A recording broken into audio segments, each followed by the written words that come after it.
Letícia, vou aproveitar que você falou da família Bolsonaro para pegar um gancho e continuar falando sobre eleições. Inclusive, eu já falei sobre isso aqui. A disputa pelo Senado em Santa Catarina virou uma questão fundamental para a relevância política da família Bolsonaro. O filho, 02 do ex-presidente, o vereador Carlos Bolsonaro, trocou o domicílio eleitoral e vai concorrer pelo PL no estado, o que causou um racha no partido e irritou o Centrão. A gente vai conversar agora com o repórter do UOL, Felipe Pereira, que fez uma reportagem mostrando que o movimento de Carlos Bolsonaro não tem volta, porque pode custar a relevância do clã no cenário político de direita. Felipe, seja bem-vindo, boa tarde para você aqui, o UOL News. Eu queria entender isso, assim, se o Carlos Bolsonaro recuar, fica mais difícil para a família Bolsonaro indicar outros parlamentares, outros possíveis candidatos e apoiar também candidaturas em outros estados? Boa tarde para ti, boa tarde para todos que nos assistem. Fica mais difícil para a família, fica mais difícil para ele também, porque aquela coisa, Santa Catarina é um estado absurdamente bolsonarista, o ex-presidente é muito popular lá, e se eles não conseguem impor o nome deles, o nome que eles escolheram, nem no estado, imagina como é que fica para você negociar. Eles querem fazer muitos senadores, eles querem contrapor o Senado, o STF via Senado, a partir de 27. Como é que fica para você impor os nomes que vão estar alinhados com você, se no estado que é tido como um dos mais bolsonaristas, se você não consegue nem colocar um candidato ao Senado, se o cara é preterido, se ele tem que recuar. Então, a situação lá já é bem complicada, porque esse movimento de não volta do Carlos Bolsonaro, ele surge quando os políticos de Santa Catarina dizem, vão até a família Bolsonaro e falam, o Eduardo ia sair pelo Senado em São Paulo, não vai. O Flávio ia sair por Rio de Janeiro, vai ser candidato a presidente, o que tudo indica, e não vai. Por que não volta? E eles dizem, não, a gente já tem essa cobrança, o pessoal não quer que ele saia por lá. E por que ele não quer que saia por lá? Os próprios deputados falam que eles vão fazer campanha pelo Carlos, eles veem que ele pode ser eleito, mas nem assim eles acham que o Carlos vai atender aos catarinenses. Eles acham que o Carlos vai cuidar dos interesses da família Bolsonaro, se eleito, e que ele não vai receber prefeito, ele não vai fazer agendas, eles acham que deu final de semana, ele vai para o Rio, não vai para Santa Catarina. Então, mas ainda assim eles vão fazer campanha, e a família Bolsonaro é isso, ela não pode voltar atrás, porque a resistência é tão grande, mas se eles voltarem atrás, mostra uma fragilidade e complica nas negociações daqui por diante, o que já não está fácil, porque essa união ao redor do Flávio ainda não se materializou, não se consolidou. Tá certo. Felipe Pereira, repórter do UOL, falando ao vivo de Brasília, trazendo informações importantes sobre o cenário político. Obrigado, Felipe. Bom trabalho para você aí. E olha, a candidatura de Carlos Bolsonaro não agradou em nada o Centrão, que viu o movimento como uma traição, como o Felipe já falou. Os partidos de centro estão se unindo contra o PL no estado. Ontem, o MDB anunciou que está deixando o governo de Jorginho Melo. A deputada Carol de Tone ameaça deixar o partido caso não seja apoiada para concorrer ao Senado. O filho 02 do ex-presidente Bolsonaro sabe que não deve ser o mais votado caso concorra. Carol de Tone, inclusive, tem um índice de rejeição baixíssimo, em torno de 3%. Mas, segundo pessoas próximas, Carlos não se importaria em ficar em segundo lugar desde que o outro conservador seja eleito. Dani, ele não se importaria ou não tem outra solução? Porque, pelo que eu estou vendo aí, não é uma questão de se importar ou não, né? Na real, é o seguinte, né? Essa rebelião toda está acontecendo porque o ex-presidente Jair Bolsonaro, ele está fazendo uma espécie de clã tipo exportação, né? Porque a família toda é do Rio de Janeiro, mas hoje, domicílio mesmo no Rio, quem tem é o Flávio, né, que está no PL do Rio de Janeiro. O Eduardo Bolsonaro já é deputado federal, agora está suspenso, né, mas por São Paulo. Fez a maior votação aqui no estado. Depois foi, em 22, o Boulos conseguiu fazer frente ali, mas já é deputado por São Paulo. O Jair Renan é vereador de Blumenau, Santa Catarina. Também não tem um histórico na cidade, mas com a força do sobrenome fez. E agora tenta se fazer ali, incrustar, digamos, né, a bandeira da família Bolsonaro também na região sul. O grande problema é, no sul você tem, em especial em Santa Catarina, duas mulheres, falamos da Carol de Tone, e tem uma deputada estadual também, bastante vocal, e que tem reclamado muito dessa política, digamos, de ocupação de espaços que não são naturais para a família, né? Quais são as demandas do Estado? Qual é o perfil de produção industrial ou rural de Santa Catarina, né? Quais são as cidades que nesse momento precisam de obra X, Y, Z?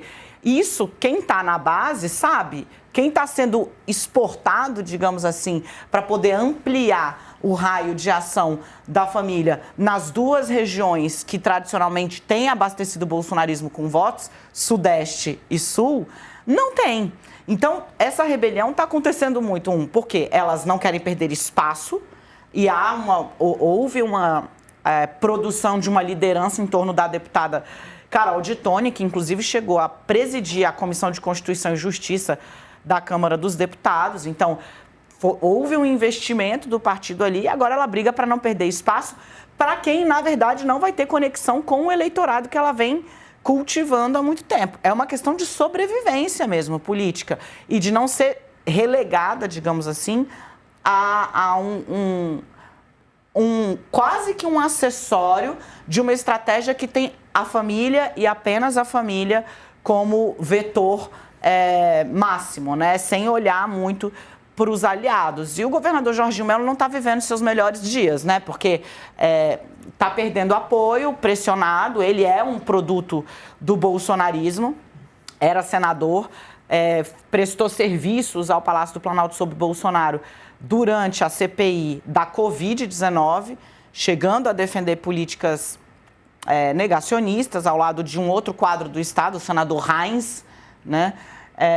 Que chegava a advogar por cloroquina, enfim, sim, vivemos isso, já passou.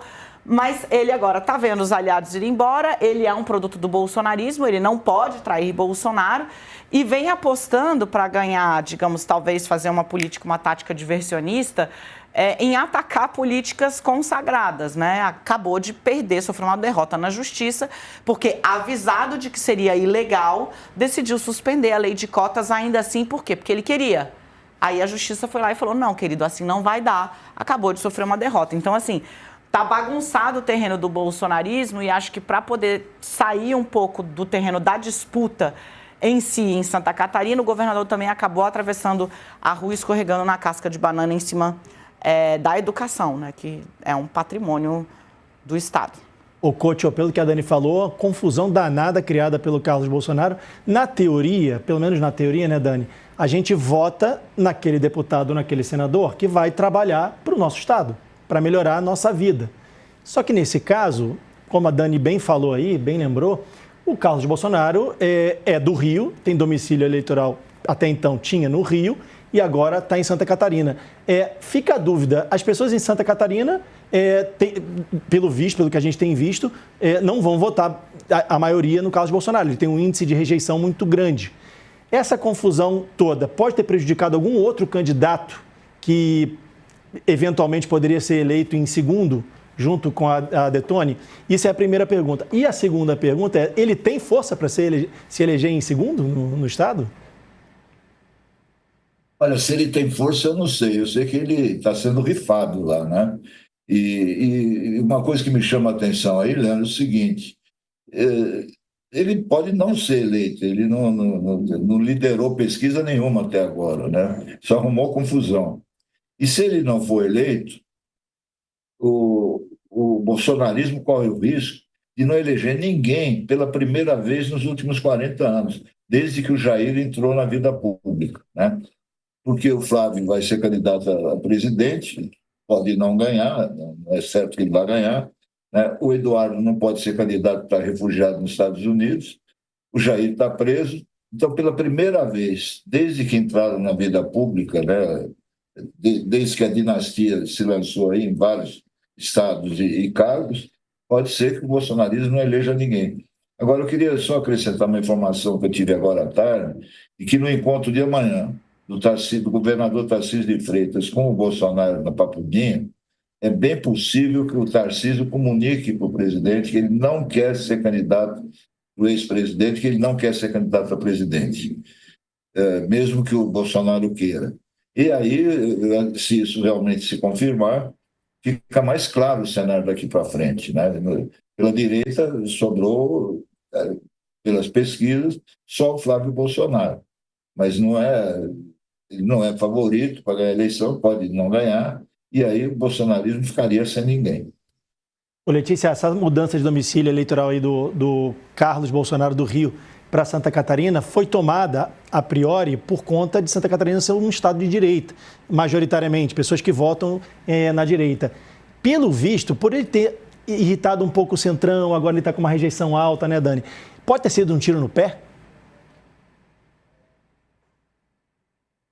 Deve ter sido um tiro no pé. Na verdade, a gente só vai conseguir ter a gente só vai conseguir tirar essa conclusão realmente lá na frente em outubro, porque se o Carlos for eleito, então não foi, ele levou o Estado, levou uma das vagas no Estado. O que acontece? Também a gente vai ver qual que vai ser a votação que o Carlos vai ter, né, e de que maneira que o bolsonarismo sai, qual o tamanho da força do bolsonarismo em Santa Catarina depois disso tudo. Porque, assim, puxando um pouquinho mais para trás, e amarrando isso que a Dani estava colocando agora, que ela estava falando da deputada estadual Ana Campaiolo. Obrigada. A Ana, que é uma deputada estadual, que é super forte lá, ela é muito próxima da Carol de Tone, muito ligada com a Carol, que é essa deputada federal aqui em Brasília, que tem uma força muito importante no Estado, e a Carol quer sair para o Senado. O que acontece? Quando a família Bolsonaro chegou com este anúncio, o Carlos vai se candidatar por Santa Catarina, os Bolsonaro atropelaram toda a classe política que estava ali. Porque existiam os atores políticos, né, os caciques políticos no Estado, estavam fazendo algumas costuras, planejando como é que ia ser o palanque do Jorginho Melo, que vai tentar a reeleição, que é um governador bem avaliado e tal. Vai tentar a reeleição, a direita ia se aglutinar em torno dele. Então vem um candidato ao Senado pelo Progressistas, que é o Espiridião Amin, cujo mandato vai terminar agora. Então, vai ter um do PL, que é a Carol de Tone, outro do Progressistas, a gente vai puxar o MDB para ser vice do Jorginho Melo. Era uma eleição considerada garantida, praticamente garantida para o Jorginho Melo. A família Bolsonaro chegou com essa história e o que aconteceu? A maneira como os irmãos Bolsonaro levaram essa história para Santa Catarina provocou uma confusão gigantesca lá.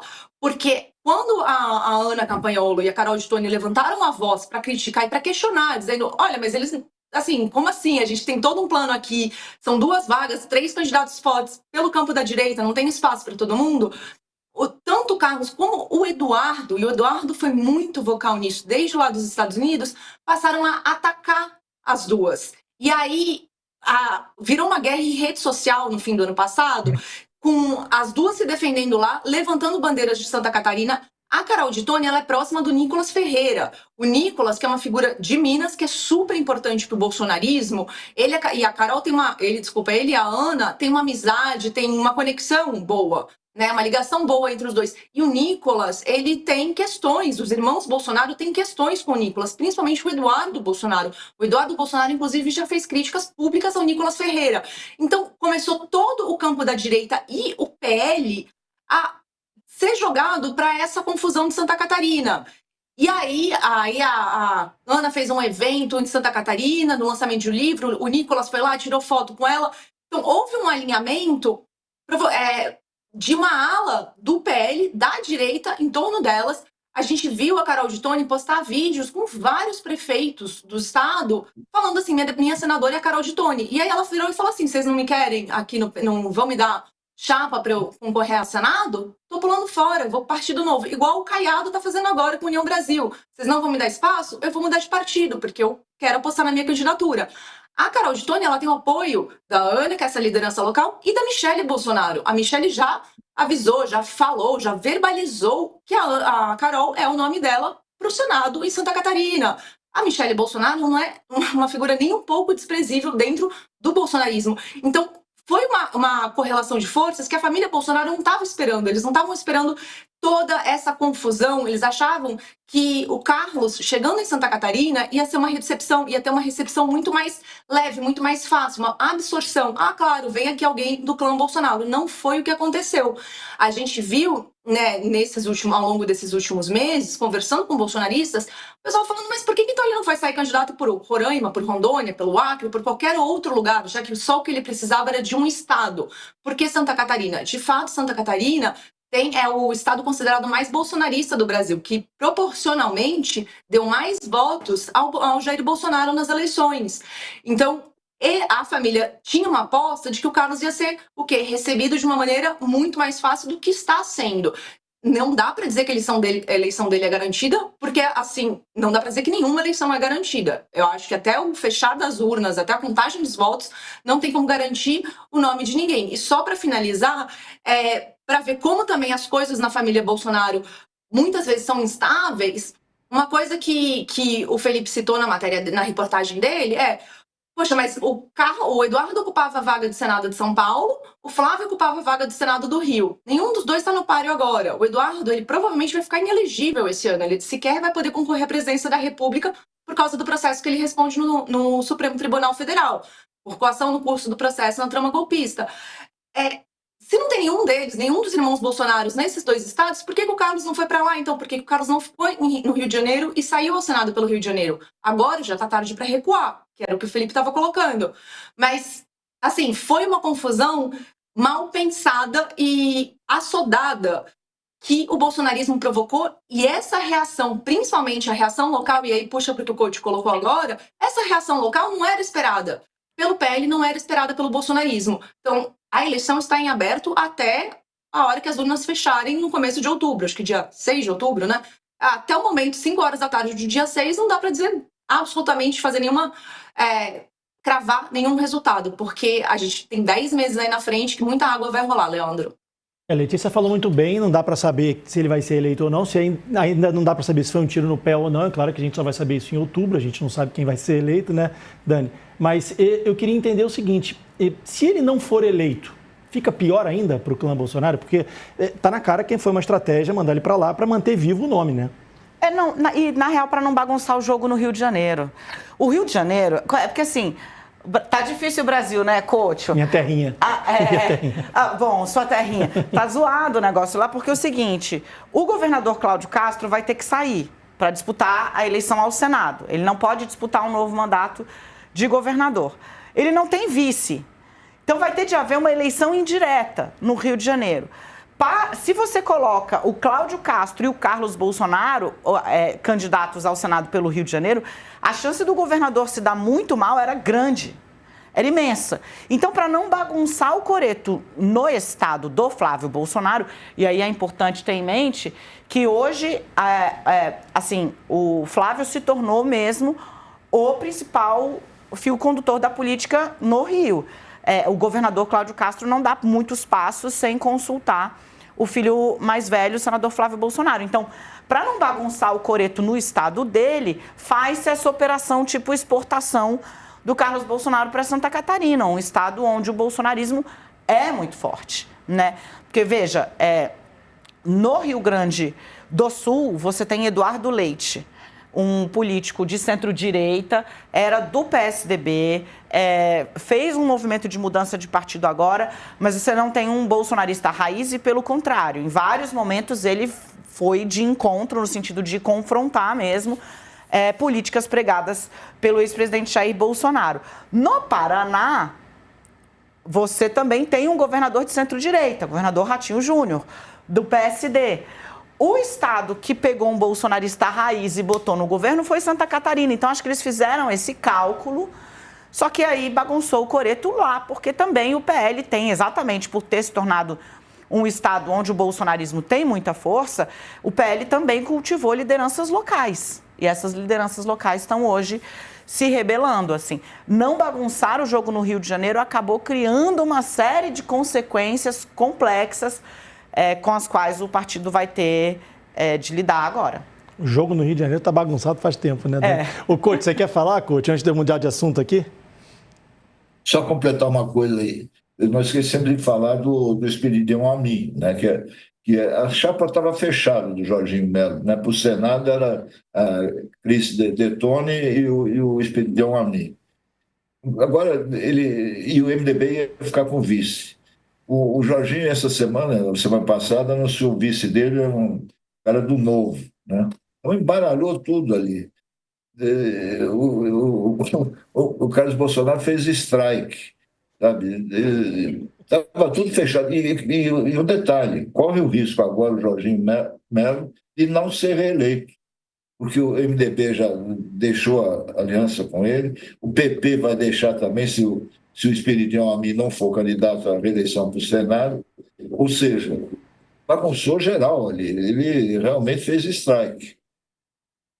Tá certo, vamos mudar um pouco de assunto. O presidente Lula escolheu o secretário executivo do Conselho de Desenvolvimento Econômico e Social Sustentável, Olavo Noleto, como futuro ministro das Relações Institucionais. Ele entra no lugar de Gleisi Hoffmann, que deixará o governo para disputar uma vaga no Senado.